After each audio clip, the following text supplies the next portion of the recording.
Bon alors on entend beaucoup parler de la pression que les hommes mettent soi-disant sur les femmes. Oui, on en a déjà parlé, vous vous souvenez, soi-disant que si on s'épile, on porte des talons, on se maquille, on se fait joli, on a la peau douce, c'est pour répondre aux attentes de ces messieurs, pas du tout pour nous faire plaisir à nous, non. Ah! Mais si on parlait un petit peu, de l'inverse. Vous savez la pression que nous, en tant que femmes, on met sur les épaules d'un homme avec nos attentes à la con? Oui, attentes à la con, et vous allez bien comprendre pourquoi.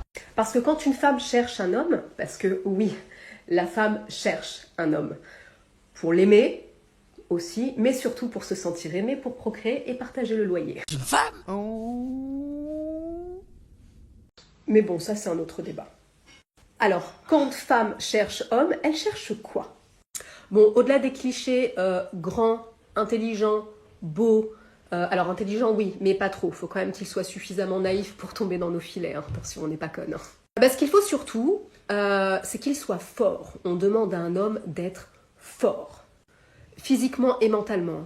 Parce qu'il faut qu'on se sente en sécurité avec lui. Sécurité physiquement, financièrement et mentalement. Il faut que ce soit une épaule solide sur laquelle on puisse s'appuyer.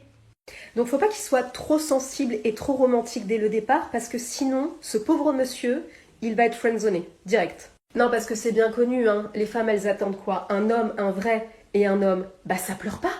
Ça ne montre pas ses sentiments. Ça n'a pas de faiblesse. Bon, on cherche, on est toutes contentes, on a trouvé notre mâle alpha, froid, fort, distant, bref, un caillou quoi. Alors on est fiers, on le présente à tout le monde, c'est le mec parfait. Et puis quelques temps après, ce même caillou, ça devient un gros connard. Oui, parce que finalement, il montre pas ses sentiments, il ne montre pas ses faiblesses, en même temps c'est ce qu'on attendait de lui, hein, donc fallait pas s'attendre à ce qu'il nous dise à quel point il nous aime toutes les 30 minutes. Hein. Alors après, qu'est-ce qui se passe? On va lui mettre une autre pression sur le dos. Et là, place aux reproches. Je suis sûre que tu ne m'aimes pas, que je t'aime plus que tu ne m'aimes, mais tu as quelqu'un d'autre, mais tu es froid, mais tu es distant. En fait, ils sont juste comme on les a conditionnés à être. Voilà. Je veux dire, on peut pas leur demander d'être forts, de tout mettre en œuvre pour correspondre à nos attentes, et leur demander de chialer devant le roi lion. C'est pas compatible. Ah oui, ce qu'il faut aussi, c'est qu'il soit bricoleur, mécanicien, plombier, pompier, ce que vous voulez. Parce qu'un homme, si ça sait pas tenir un marteau, ça ne sert à rien, c'est bien connu.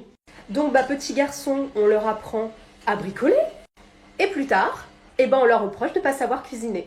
Oui, parce qu'en fait, nos hommes sont le résultat de l'éducation qu'ils ont reçue. Tout comme nous les femmes, hein, bien évidemment.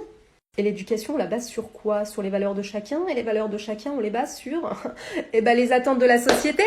Donc avant de leur reprocher d'être ce qu'ils sont, finalement, est-ce qu'on pourrait pas revoir un petit peu notre position et nos attentes?